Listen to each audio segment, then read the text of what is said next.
Greystar Real Estate Partners, who are a global leader in the investment and development and management of high-quality rental housing properties, together with one of Australia's most prominent architectural firms, Fender Katzelides, have secured planning approval for a new build-to-rent development in inner Melbourne suburb of South Yarra. Now, this is the largest build-to-rent development ever to receive a permit in Australia, which allows for the construction of 625 units and 2,400 square metres of retail and commercial office space. And joining us today on The Informer from Fender Katzelides and Greystar Real Estate is James Pearce and Chris Keys. Good morning, boys. Morning. Now, Chris, what's build to rent and how does it work? Okay, so build to rent is unlike traditional apartment development in Australia and what we've seen here for many decades.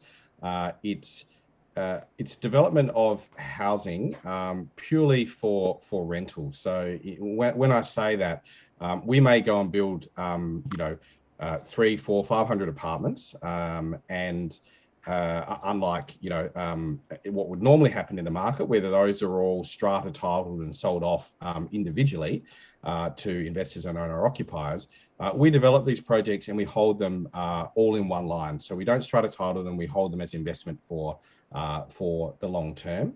And it's a different product in the sense of the way that we both design the buildings, both the apartments themselves, how we mix the product in terms of the format of the units themselves, but very importantly, how much we program into these buildings in terms of amenity for the residents, and how we service the buildings from an operational management standpoint. So we have a lot more people on site looking after the community than you would normally see in an apartment building.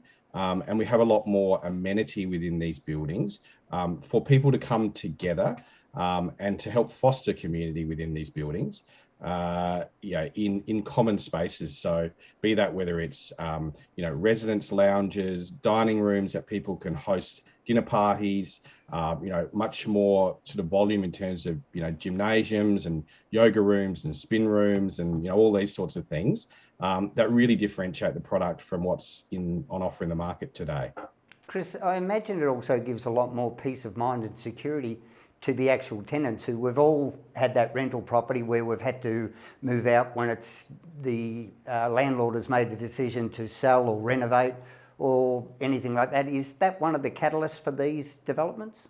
Look, it's certainly a benefit to the residents. It's that security of tenure that's provided for the customers that we have who enjoy living in our properties. And one of the things that they recognise is the fact that as a long-term institutional landlord who our intention is to keep people in place, have them enjoy the facilities. They're often, the best marketing tool that we have is to have, happy residents who are telling their friends how wonderful it is to live in our buildings. But, we're not turning over these assets because they're not strata titled. We're not looking to sell off the units. So we're not we're not motivated to, be removing tenants. In fact, it's more of a hassle for us to then have to go and replace them. We're sort of more motivated by keeping them happy and keeping them in place so that they sort of stay within the building and are great advocates for what our product is. So that security of tenure is a really important part of the equation for us. Now, James, as an architect, how long did it take to achieve the approval of a build-to-rent development? And is it a more complex approval process, given the complexities of this new sort of development? Well, thanks. Yes, look, it's a new housing type, really, and it took a little bit of time to discuss that with the authorities and for them to understand the how build to rent works.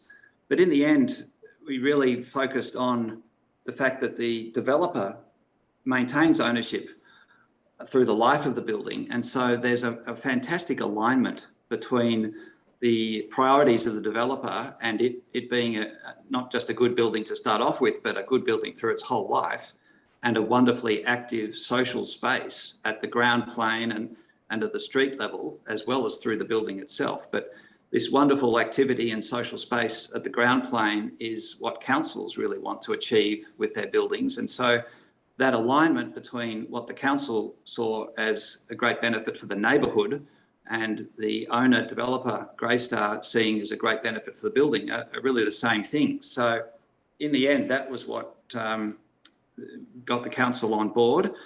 It was a very large development, even for that area of South Yarra, which has a number of large buildings in it already, given that it was two sites put together and it's two buildings within those sites. But that enabled us to create a new laneway, which will be a really exciting experience, and to really design a building that's respectful of its surroundings, but a very proud participant within that surrounding context. And by focusing on the amenity, not just for the residents, but for the neighbourhood as well, the council could see that, that there was a great benefit to this, as well as the benefit of an extra housing diversity. So being able to offer a rental option of numbers of different bedrooms and sizes of apartments that you just don't get at the moment. So in the end, we lodged our first, the initial application was in June last year.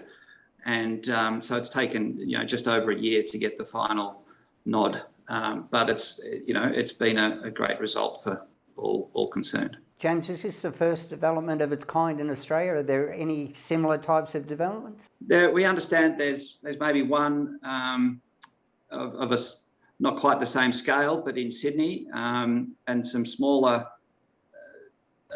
developments have sort of always been around in Australia where people have owned a number of apartments and rented them out. But on the scale that we're talking here, and the idea with it being an institutional developer who is particularly focused on the amenity and the well-being and the community that they build within their buildings, then this will certainly be the first of its kind in that regard. Yeah.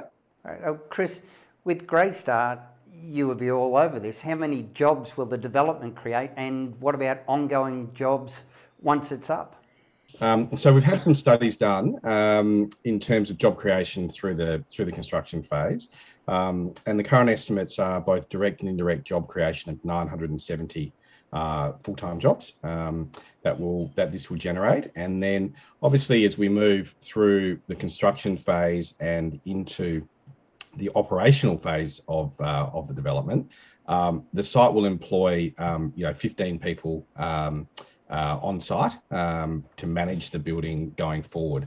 And I think importantly for the build to rent product type and how to understand this, and what I was talking about service a little bit earlier on, is that if you were to take a normal apartment building, and we've got approval here for 625 units, a full-time employee allocation to a normal strata title building of 625 units is probably less than 2 full-time employees, because you have a maintenance man who operates across 4 different buildings or 5 different buildings. He's sort of like 0.2 of an employee, and so there's sort of bits and pieces that people are doing in relation to that building. Whereas we have a full maintenance crew, we have a full community management team, we have a full leasing team who are on site, living and breathing the asset every day and servicing the community in a way that's not provided in the market today. So there's a lot more ongoing job creation over and above what you see through the development phase as well, which is, not an insignificant number at 970 jobs for the construction phase. James, I'll throw this one to you, being the architect. What's the total cost of the project, and how long is it going to take to complete? Well, we are aiming to start construction early next year and complete by 2024. The cost at the moment, never a good idea to talk to architects about cost, but the costs at the moment are just under 200 million, and it will definitely be brought in line with that. And we're almost at the stage where we're starting to talk to builders, and we'll be going to tender pretty shortly to select a construction partner. Yeah. Chris, Greystar has obviously done its homework on the demographics that would be most suitable for this. What is the demographic that you think will be keenest? Yeah, in this particular submarket within South Yarra, and if you look at where it is, obviously relative to the CBD and what sort of sits around the local area, it is probably a younger age cohort, and there's also the product type we're doing in the Claremont Street tower, or the tower that faces Claremont Street, is something which we call more flexible housing or urban living type product, which is again probably skewed to a younger demographic. We probably think it's suited to sort of young urban professionals is probably one way I would use to describe it.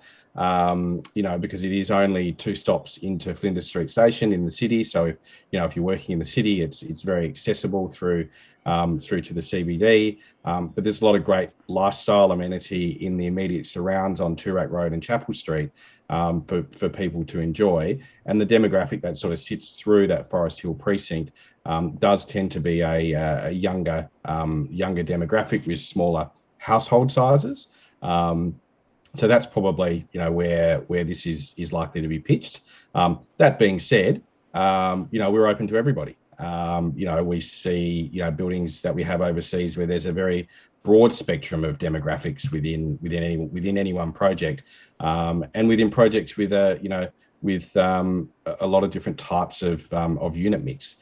So look, there's certainly there's no restriction on who can come and join the community, but we'd probably expect the nature of the neighbourhood is a younger demographic. James and Chris, thanks so much for your time and a fascinating new development in the property market with build to rent starting to take hold, and hopefully we'll see more of it. Thanks for your time, boys. Fantastic, appreciate it. Thank you.